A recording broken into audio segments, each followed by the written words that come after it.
বন্ধুরা, আজ আমি রুই মাছের ঝোল বানাবো। মা মাছগুলোতে নুন আর হলুদ খুব সুন্দরভাবে মাখিয়ে নিচ্ছে।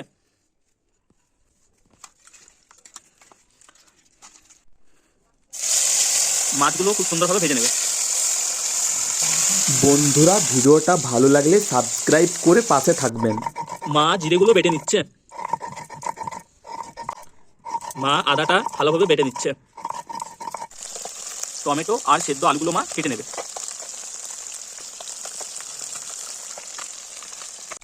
মাছগুলো ভাজা হয়ে গেছে, মাছগুলো মা উঠিয়ে নিচ্ছে।